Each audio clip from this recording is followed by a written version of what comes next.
Graça e paz, irmãos, é um privilégio poder estarmos juntos, reunidos, nesta noite gostosa, um clima ameno, na casa do Senhor para adorar o nome dEle Santíssimo e estarmos aqui em comunhão uns com os outros. Privilégio para mim poder estar aqui sempre com vocês.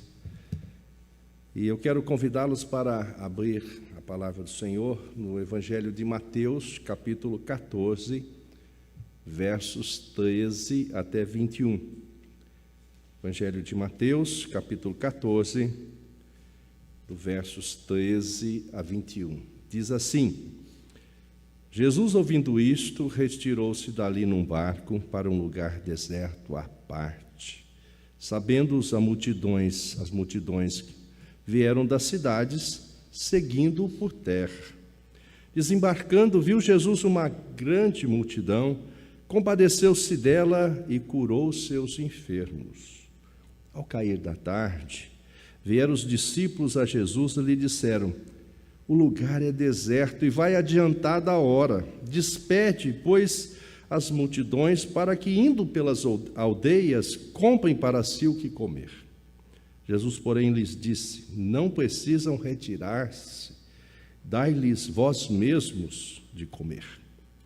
Mas eles responderam: não temos aqui senão 5 pães e 2 peixes. Então ele disse: trazei-mos. E tendo mandado que a multidão se assentasse sobre a relva, tomando os 5 pães e os 2 peixes, erguendo os olhos ao céu, os abençoou. Depois, tendo partido os pães, deu aos discípulos e estes às multidões. Todos comeram e se fartaram. E dos pedaços que sobejaram, recolheram ainda 12 cestos cheios. E os que comeram foram cerca de 5.000 homens, além de mulheres e crianças. Vamos ainda ter uma palavra de oração. Quero convidar vocês para que fale com o Senhor nesse momento, para que se disponha diante dEle, abrindo o seu coração, a sua mente, para que o Espírito Santo possa nos iluminar e falar com o seu coração também, para que esta palavra possa, como a semente que caiu em boa terra, encontrar um acolhimento no seu coração, gerar em você entendimento, compreensão, quem sabe uma convocação, uma disposição diferente. Oremos. Obrigado, Deus, por mais essa oportunidade de partilhar a Tua palavra nesse dia. Agora aqui com os irmãos, Senhor, permita que esta palavra possa adentrar nossos corações, pela ação e iluminação do Teu Espírito, Senhor, possa jungir, grudar, permear em nossas mentes, de forma que possa gerar em nós aprendizado, gerar em nós entendimento e fazer com que a gente possa Te servir com graça, com alegria, com disposição, sermos bênçãos, Senhor, onde nós estivermos. Capacita-nos, oramos no Teu nome, Jesus. Amém.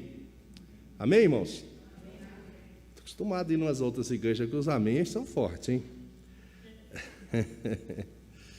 Meus irmãos, nós vamos falar nesta noite sobre visão e circunstâncias, múltiplas visões. O tema desta noite é as múltiplas visões circunstanciais da vida. Visão revela a nossa perspectiva de vida. Ela mostra em que nós estamos fundamentados, quais são os nossos valores. Então, normalmente você chega numa empresa, numa organização, está lá a visão dela, o que ela pensa, para que ela serve. Então, visão é algo que revela a nossa perspectiva de vida.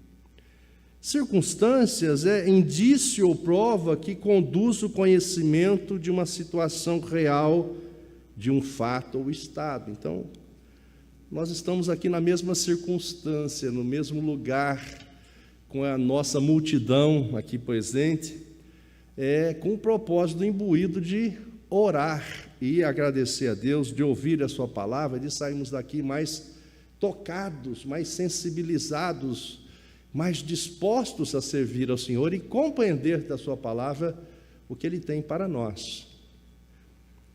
Uma ilustração clássica que a gente aprende quando dá treinamento, ou que recebe treinamento de vendas, por exemplo, já fiz vários deles, é aquela célebre ilustração dos vendedores de sapatos. Eu acho que eu já contei aqui uma vez, e quem já trabalha com vendas já ouviu isto. 2 vendedores foram para a Índia, lá nos tempos atrás, para vender sapatos. Chegando lá, descendo no aeroporto, eles olharam aquela multidão, tudo descalço. Um vendedor já foi logo pegando o telefone e dizendo assim: corta metade do pedido. O povo aqui não usa sapato. O segundo desceu olhando a mesma circunstância, aquela multidão descalço, ligou para a mesma empresa e disse assim: dobra o pedido, porque o povo aqui não tem sapato, eu vou vender muito sapato aqui. Percebe o que é visão? Pessoas olhando para as mesmas circunstâncias, tendo impressões diferentes. Então, nesta noite, nós vamos partilhar aqui 3 visões desse texto. 3 pessoas, 3 protagonistas, 3 atores aqui presentes nesse texto, olhando esta mesma circunstância. E depois, na nossa conclusão, eu quero levar você a pensar em qual das visões você se encaixa. E vou sugerir uma, para que você possa estar nela, pensando e agindo nesta perspectiva. A primeira visão que a gente encontra é a visão de Jesus. O primeiro autor aqui é Jesus, não é? Não sei se você prestou atenção que no verso 13, Jesus ouvindo isto, não sei se você ficou pensando: o que é isto? O que é esse isto que ele ouviu? Ele tinha recebido a notícia que João Batista, o seu primo, tinha perdido a cabeça, literalmente. Tinha sido assassinado, né? Por desejo de Herodias, lá que dança para o Herodes. Então Jesus estava nesse momento, o texto não fala, eu não posso inferir nada, mas ele estava sensibilizado. Se ele chorou quando Lázaro morreu, ele devia que estar sensibilizado, mas ele continuou seu ministério. E quando ele atravessa aqui, que ele aporta para um lugar deserto, à parte, sabendo as multidões que ele iam, correram atrás dele. E quando ele chega, desembarcando, o que Jesus vê? A multidão. Então, a primeira visão aqui eu denominei assim, que é uma visão referencial. Qual que é uma visão referencial? É aquela que deve fazer com que a gente olhe, mire nela, siga ela, seja o nosso exemplo, seja o nosso modelo. Então, essa visão referencial de Jesus é uma visão cheia de compaixão. Jesus olha para essa multidão, mesmo com a circunstância que vinha passando, com a notícia, o sentimento que com certeza tinha, ele olha essa multidão com compaixão e curou os enfermos. E é importante a gente ver isto, porque muitas vezes a gente se justifica muito por causa de circunstâncias, não é? Por que você não vê, igreja? Eu não estou falando hoje, tá? Que é um dia que muitos estão aí celebrando, viajaram para celebrar com a sua mãe, se ela não mora de São Paulo, ou porque a festa delongou e não vieram. Mas, muitas vezes a gente desculpa, não é? Porque o carro não deu partida, pega um Uber, não é?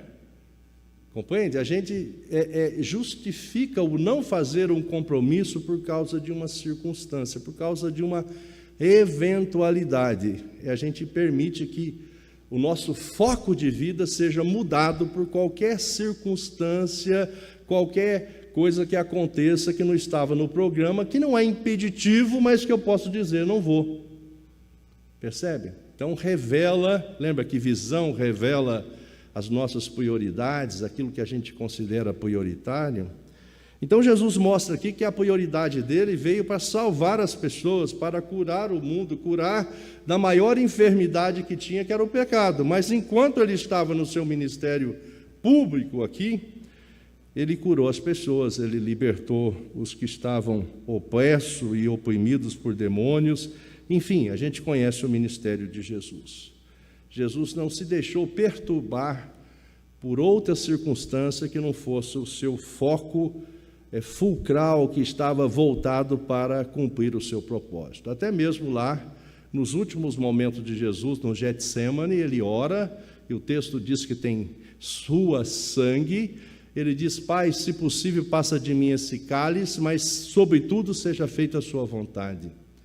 Então, Jesus sabia que ele era o Cordeiro que veio para ser oferecido como oferenda cabal para os nossos pecados. E ele mantém o seu papel, ele mantém a sua visão, o seu compromisso, a sua missão.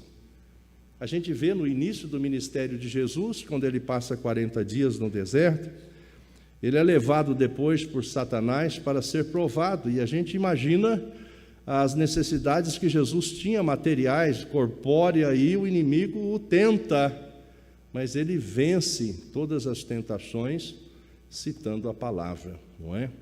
Jesus cita, acho que 27 livros do Velho Testamento, Antigo Testamento, nas suas falas que estão no Novo Testamento.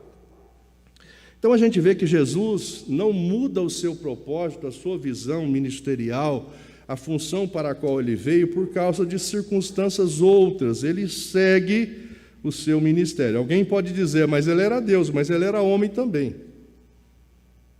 Tanto que ele morreu, não é? Tanto que ele suou, tanto que ele verteu sangue, tanto que ele padeceu. Então ele também, encarnado, ele se esvaziou-se para assumir forma humana, e ele cumpre o seu ministério cabalmente. No verso 16, ele diz assim: Jesus, porém, lhes disse: não precisam retirar-se. Não era para despedir as pessoas, não, dai-lhes vós mesmo de comer. Quer dizer, Jesus não permite que aquela multidão se vá, porque teriam dificuldades também de achar as condições ali. Eles estavam ali já há algum tempo, e já o tempo passando, eles estavam ali por causa de Jesus, daquilo que Jesus estava ensinando e curando as pessoas. Jesus não permite que eles sejam dispensados. Também, se a gente fosse olhar a circunstância, era bem justificável dizer: não, que eles vão, porque como é que nós vamos alimentar? Nós vamos ver na próxima visão o argumento da pessoa, que é Filipe. O texto não revela aqui, mas João revela que foi Filipe. O argumento do Filipe é válido, ele é justificável. Talvez um de nós teríamos esta visão justificável, dizendo: como é que nós vamos atender essa demanda? Está certo, tem que despedir as pessoas. Não tinha o que fazer, vamos pensar assim, não é?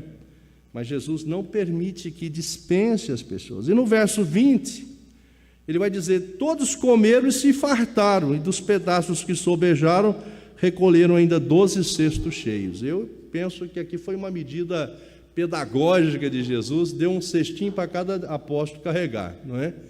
Para lembrar que o Senhor pode transformar a circunstância quando nós não podemos.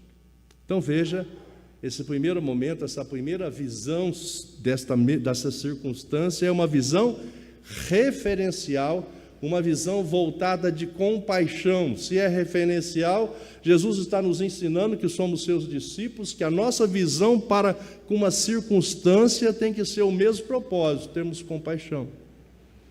Nós, como discípulos de Jesus, precisamos ter compaixão destes que estão aí perdidos. Está certo que a gente fica impactado muitas vezes com a brutalidade, com tudo que acontece de ruim, né? Com os índices de assalto, de mortalidade, de roubo e tudo mais. Mas são pessoas que não estão em Cristo, que, por sua vez, estão nas trevas e precisam de luz. E nós somos os refletores da luz de Cristo, conforme Mateus 5,16 nos ensina que assim brilhe também a vossa luz, a minha luz, a do Marinho, de todos nós aqui, para que eles, os homens, vejam as nossas boas obras e glorifiquem o Pai que está no céu. Quer dizer, são pessoas que não têm pastores, como Jesus disse noutra feita, são ovelhas que não têm pastores.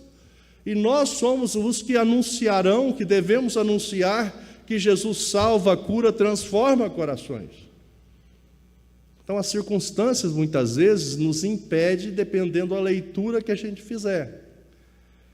Eu lembro, não falo assim que nós nunca fomos melhores que ninguém, né? Eu sempre olho os avivamentalistas, esses homens que lá no passado andaram a cavalo, né? O Wesley, segundo a sua história, sua biografia, diz que ele andou a cavalo a quantidade de quilômetros que daria para rodear 2 vezes a Terra, o globo.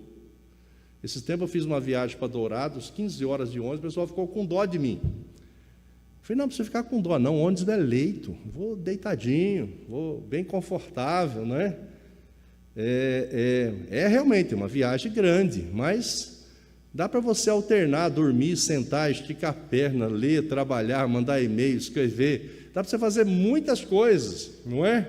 Eu lembro dos irmãos lá na África que evangelizava de bicicleta, um dos grandes avimentalistas, Reinhard Bonk, criou um grande ministério de evangelizar a África de bicicleta, cada missionário tem uma bicicleta, eles tinham uma panturrilha boa, porque andavam bastante, percebe? A gente vê o pessoal andando a pé, a gente percebe como é que foi a história do apóstolo Paulo. Então a gente tem muitas coisas para fazer, mas dependendo da maneira que a gente enxerga a circunstância, a gente justifica para não fazer. Na minha época de jovem, hoje eu tive uma agenda assim, quase igual à antiga, né? Falei de manhã numa igreja, depois do almoço em outro lugar, estou aqui à noite. Para mim é um privilégio. Mas domingo era escola dominical, depois ensaio do conjunto da mocidade, depois 4 horas da tarde a gente estava no presídio, todo domingo, às 18 na congregação e às 20 na igreja central. E depois ainda dava uma saidinha para comer um lanche, né? Ninguém é de ferro, né? Comia um lanchinho depois, antes de ir embora. Percebe? Uma agenda cheia, era um programa muito gostoso. E todos esses jovens estão na igreja trabalhando ainda. São presbíteros, pastores, missionários, são membros ativos, com famílias bem construídas. Percebe? Hoje a gente olha a circunstância e na circunstância a gente acha justificativas para não cumprir a visão referencial de Jesus, que nos ensinou, e que é uma visão de compaixão. Olhar que todas essas mazelas do mundo são sequelas do pecado, porque eles não foram iluminados ainda pela luz de Cristo. E eles carecem que eu, você, cada um de nós aqui, sejamos esses refletores para levar-lhes a luz de Cristo, esta que transforma o coração. Segunda visão, segundo ponto, eu chamei aqui de visão racional, esta visão que enxerga o fato como ela é.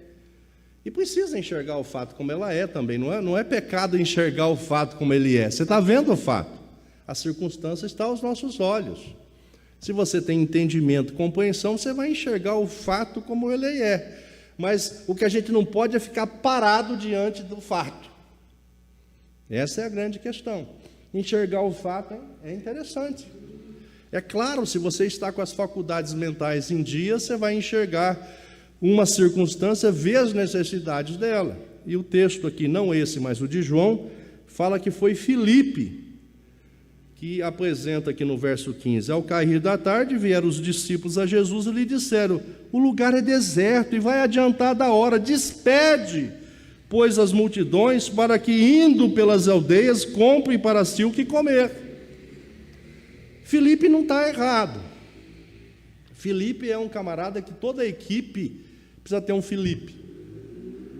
Ué, pastor, mas você está dizendo que ele está vendo uma visão só circunstancial, e que essa visão muitas vezes nos impede de fazer? Ela não nos impede, ela nos alerta do que nós precisamos fazer. Então Filipe é aquele que vai dar o relatório dos suprimentos, vai dizer, o que a gente tem aqui são 5 pães e 2 peixes. E o que é isso diante de tudo isso? Ele dá, a gente precisa de alguém que nos diga. O tesoureiro, hora ou outra, ou toda a reunião do conselho, ele manda um relatório financeiro para que o conselho tome decisões municiados da informação do que pode aprovar, não pode aprovar, o que a gente tem, o que a gente não tem, como a gente pode agir. Então é importante você ter o relatório do que você tem, o que está acontecendo. Filipe faz isso. Para mim, ele tem uma visão prática, cuidadosa, preventiva. É o homem do planejamento, da estratégia. É importante uma pessoa dessa. Mas nem sempre ele deve ter a última palavra. Não é? Normalmente toma decisão pela maioria, quando não é consensual. Mas eu fico vendo que Moisés não fez isso quando ele mandou os 12 espias, não é? Ver a terra. Só Josué e Caleb que disse que a terra podia ser alcançada. Os outros 10 disseram, o negócio lá é grande, o povo está bem armado, a cidade é fortificada, não vai dar não. Entendeu? Então Moisés olhou segundo a visão do Senhor e usou a visão dos 2 que disseram que era possível. E eles tomaram a terra, a gente sabe a história. Percebe?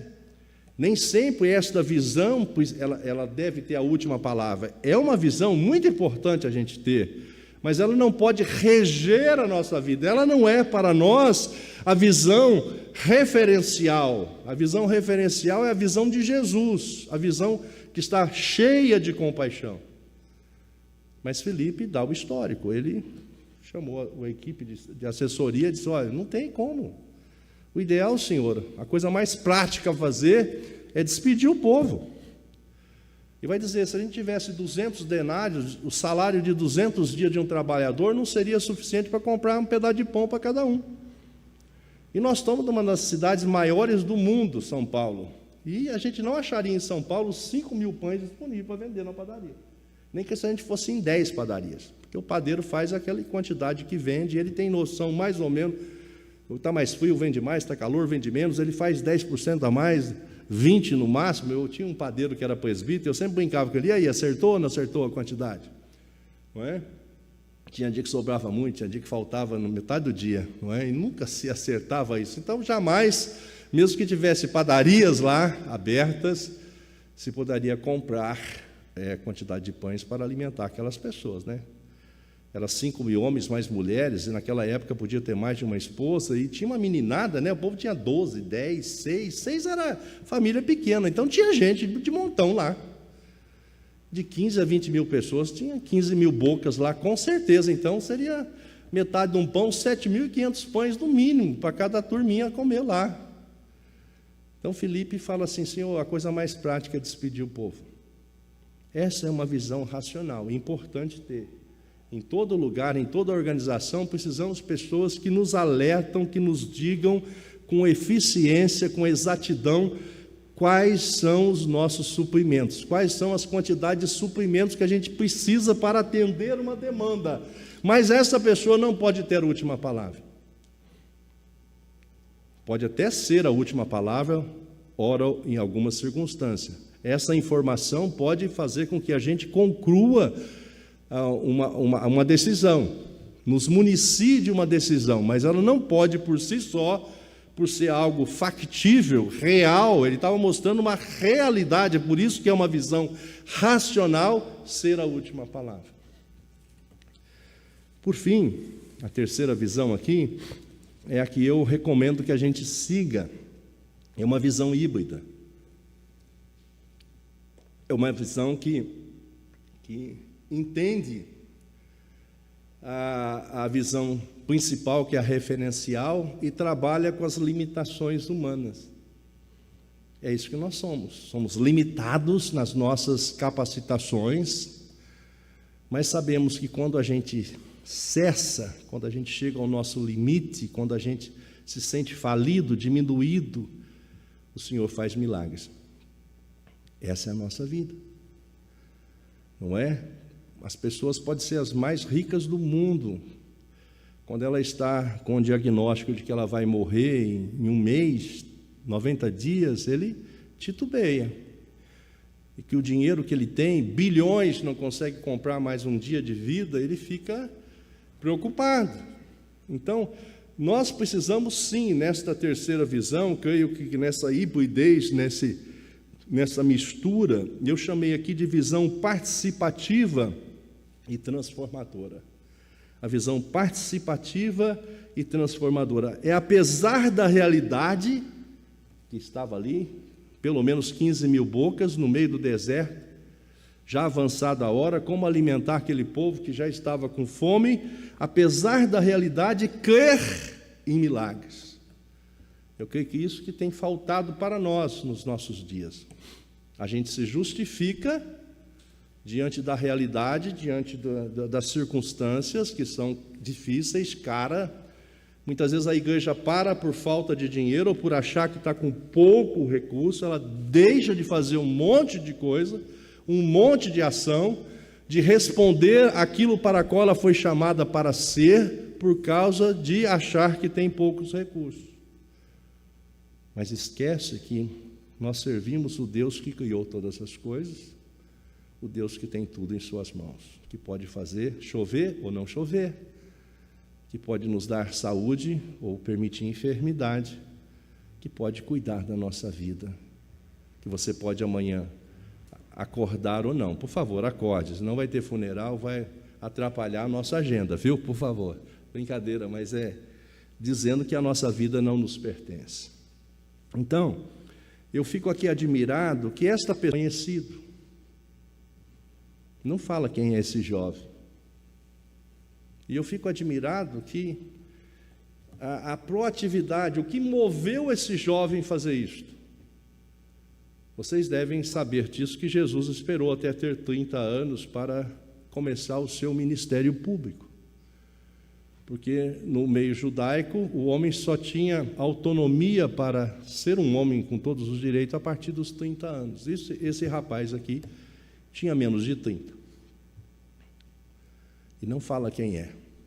Mas eu fico admirado de perceber a grandeza e a beleza da inclusão desse rapaz. João faz questão de dizer que é um rapaz que levou, que compartilha a sua matulinha, o seu lanche da tarde. Rapazinho, né? Um rapaz que levou lá 5 pães. Não eram pães caros, não. Naquela época, hoje cevada está até em alta, naquela época era pão de pobre. Não tinha croissant na época, mas era um pãozinho muito simples. E 2 peixinhos, não era pirarucu enorme, não, era peixinhos, era o seu lanche. No máximo dava para compartilhar com mais um. E eu fico percebendo aqui o texto, esse jovem vem e oferece o que ele tem, ele quebra barreiras, ele consegue enxergar, no texto não dá mais informações o que o moveu, mas ele foi movido a ofertar o que ele tinha. Para mim faz uma correlação com a viúva pobre, que o Senhor Jesus diz que ela deu mais que todos. Percebe? Aqui tem uma grande grandeza e beleza para nós. Porque nenhum de nós, o texto mostra que todos nós podemos oferecer para o Senhor. Todos nós não vamos sozinhos conseguir resolver a fome do mundo. Todos nós aqui sozinhos não vai conseguir resolver a violência do mundo. Mas nós podemos fazer a nossa parte.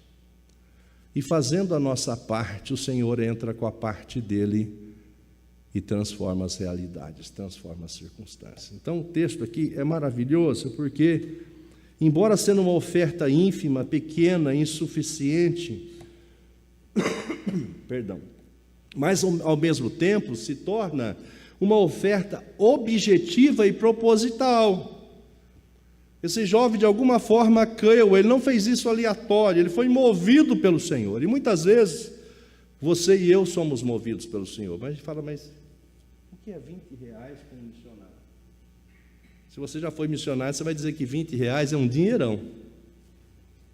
Se você não tem nada, você está faltando 20 vai ser muito. E esse muito vai ser multiplicado. Percebe? Muitas vezes a gente, não estou nem dizendo que você não queira fazer, mas muitas vezes você deixa de fazer usando essa justificativa que o que você tem é muito pouco, e o que seria isso diante de uma necessidade? Ninguém está dizendo que você precisa resolver a necessidade cabalmente, individualmente você. Mas o que o texto nos mostra é que você pode oferecer os seus 5 pães de cevada e os seus 2 peixinhos. Percebe? Se cada um de nós oferecermos nossos 5 pães e 2 peixes, nós transformaremos o mundo, porque o Senhor Jesus vai entrar com os milagres. É o que eu falo para quando eu estou falando da visão mundial. Se cada família apadrinhasse uma criança, nós mudaríamos muita coisa. Mas então muitas vezes a gente olha toda a grande necessidade. Nós vamos ver um vídeo aqui na hora dos avisos sobre o Maio Amarelo, né? A violência que estamos trabalhando contra a violência infanto-juvenil. Nós vamos ter um vídeo, vou passar para vocês verem. Então, dificilmente nós vamos acabar com essa violência, não é? Essa violência que a gente sabe que mais de 80% dos abusos sexuais acontece dentro de casa, dentro das famílias. Os atores abusadores são pais, avós, tios, parentes, infelizmente. E muitas vezes são pessoas que estão sentadas até nos bancos das igrejas. E as pessoas que foram abusadas, aviltadas, passam a vida sofrendo, porque muitas vezes têm vergonha de compartilhar, para que haja cura, para que haja uma ação terapêutica. Eu conheço pessoas que têm 60 anos e sofrem com o abuso que teve quando tinha 7, 8. Mas nunca teve coragem de compartilhar. E muitas vezes ainda tem até culpa. Porque muitas vezes não conseguiu compartilhar com alguém, com o pastor, com a liderança, e sofre ali caladamente. Então, nós podemos ser agentes transformadores, oferecendo os nossos 5 pães e 2 peixes, em todos os aspectos. Se você quer cuidar de uma criança, apoiar uma pessoa, apoiar o seu vizinho que passa dificuldade, você está tendo uma visão parecida com Jesus, tendo compaixão. Ninguém está dizendo para você evangelizar São Paulo inteiro, mas a sua quadra, o seu condomínio, você dá conta, se você quiser. Você pode oferecer seus 5 pães e 2 peixes. O Adriano já está fazendo o nosso treinamento de discipulado, logo ele já vai começar aqui com os irmãos que se dispuseram o treinamento aqui, para que a gente dê o start dessa evangelização e desse discipulado. Meus irmãos, eu fico aqui admirado de ver esta visão participativa e transformadora, e é ela que eu gostaria de estimular você a ter. Você vai continuar percebendo que você ganha 10 mil, 10 mil, 5 mil, 5 mil, 2 mil, 2 mil, 3 mil, 3 mil.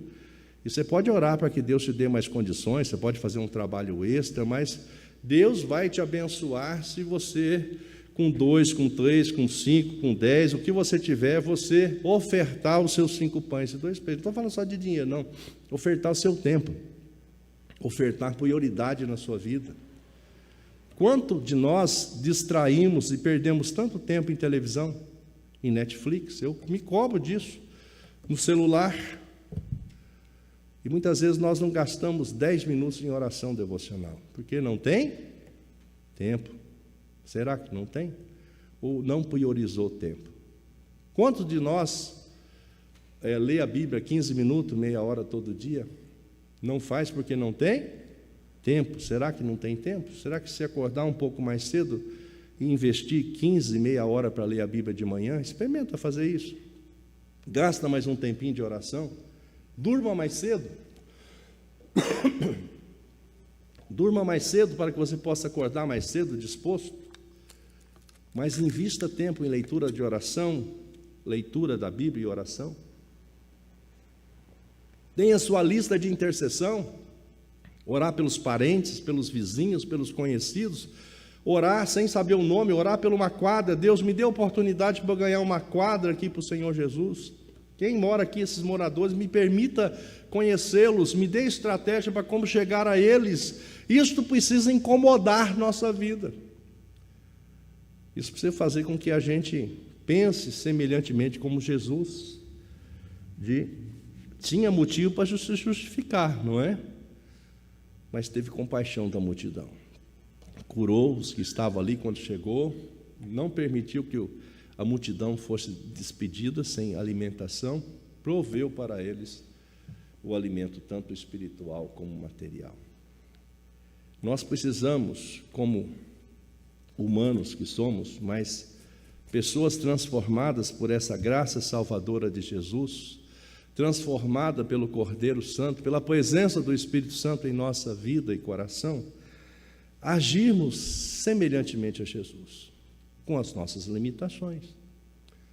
As nossas limitações vai realmente nos informar que nós somos limitados, que nós temos limitação de tempo, limitação de força, limitação financeira, limitação emocional, ficamos abalados com algumas circunstâncias, mas que o Senhor nos revigora, nos restaura, nos fortalece, nos orienta, nos ensina a prioridade, e se nós formos obedientes a isso, nós vamos ser vitoriosos, nós vamos ter satisfação, porque quando a gente obedece ao Senhor, você vai ter satisfação.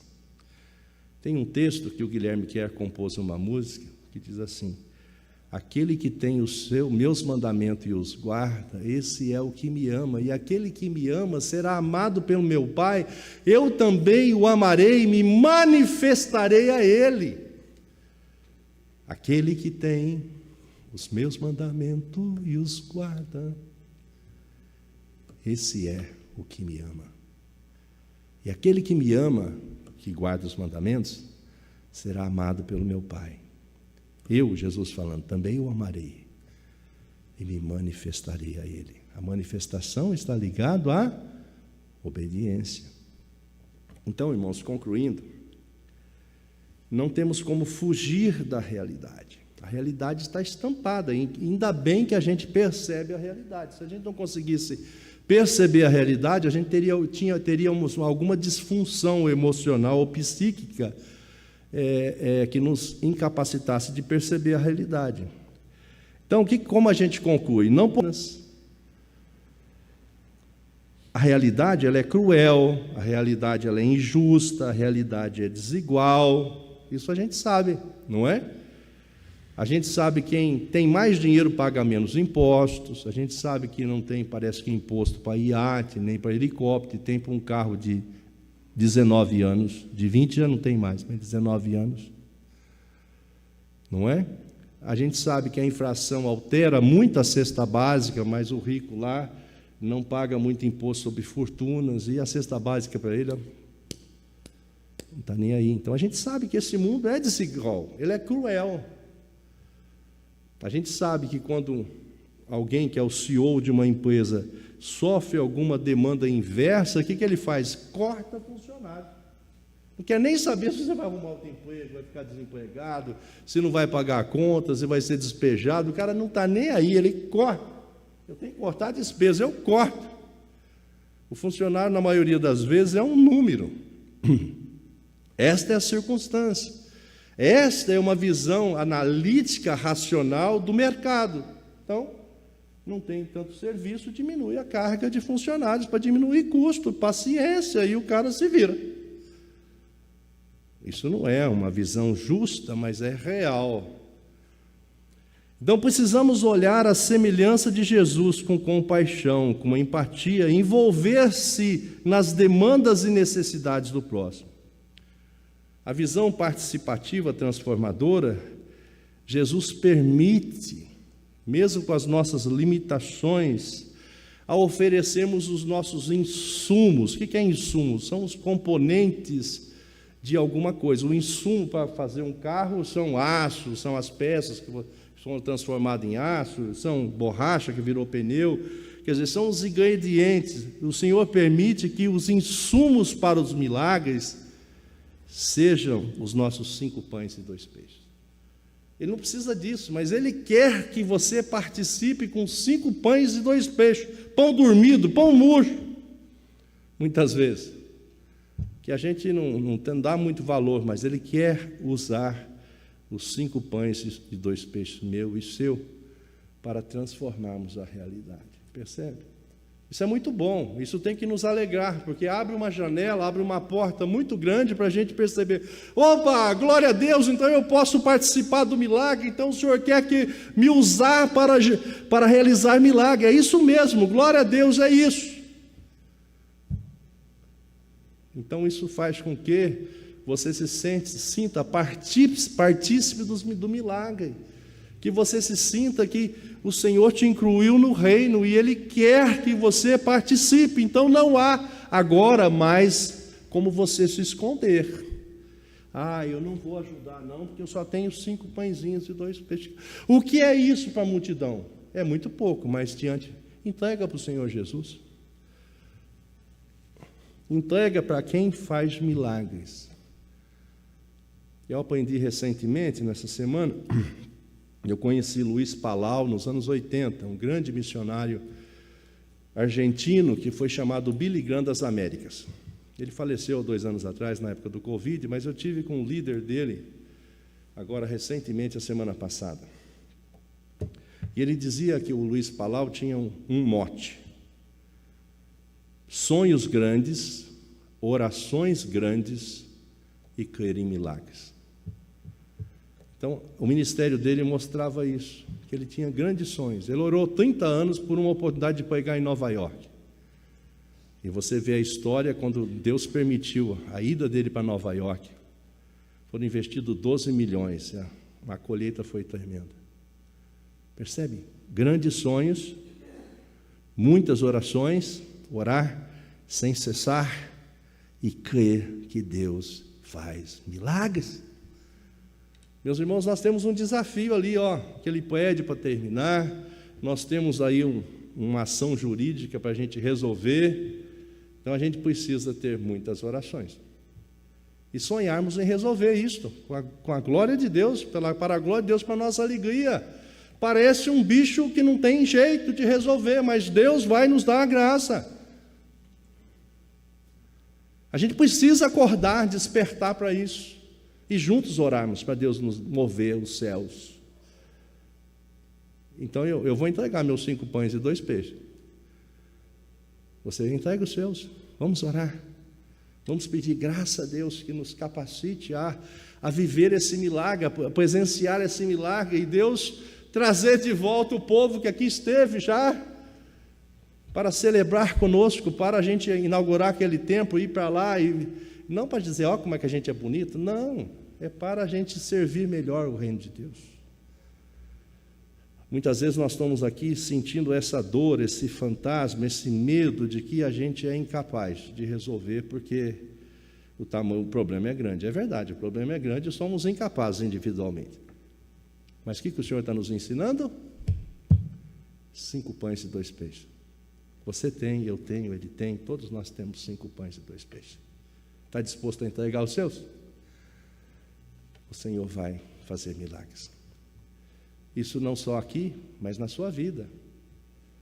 Seu casamento, suas circunstâncias, suas lutas, suas dificuldades. Você pode estar enxergando a sua realidade, a sua circunstância, só com os olhos racionais. E o problema é grande, ele se expande, parece que ele aumenta, parece que ele cresce, parece que tem fermento. Cada vez que você olha, parece que está maior. Mas nós somos incapazes, Deus, de enfrentar. Mas se você chamar o Senhor e oferecer o que você tem, 5 pães e 2 peixes, você vai resolver o seu problema de saúde, de trabalho, financeiro, relacional, porque o Senhor pode todas as coisas. Nós não podemos nos desesperar diante do mundo, diante das circunstâncias, sim pedir socorro àquele que pode nos socorrer. Mas o Senhor quer que a gente aprenda também a ofertar a nossa vida, as nossas prioridades, de fato sermos cristãos, de fato sermos exemplos, modelos, que a gente venha ser parecido com Jesus. Não somos iguais a Cristo, mas podemos seguir o seu modelo, e o seu modelo é crer que tudo pode ser feito e transformado. Nós temos que ofertar o quê? Ninguém tinha lá 20, 30, 15 mil pães, mas tinha 5 pães e 2 peixes. E foi suficiente para alimentar todo mundo, comeram com abundância. Verso 20 diz. Ainda sobrou uma receita pedagógica, 12 cestos, para cada apóstolo carregar uma, né? Eu fico imaginando que deve ter sido para isso. Por que ia sobrar 12 cestos, né? Eu imagino que é isso, para cada um carregar. Você está vendo o milagre? Olha que os 5 pães e 2 peixes, todo mundo comeu, você também comeu. Agora carrega um cestinho aí, não sei o que fizeram com os pães, mas sobraram os 5 pães e 2 peixes. Irmãos, com a graça do Senhor, vamos orar e crer que nós vamos carregar cesto de pães. Eu me habilito a carregar um. Que o Senhor pode nos usar ainda para carregar o cesto de pães que sobejarão aqui. Que Deus te abençoe, que nos abençoe a crer que nós servimos um Deus de milagres. Amém.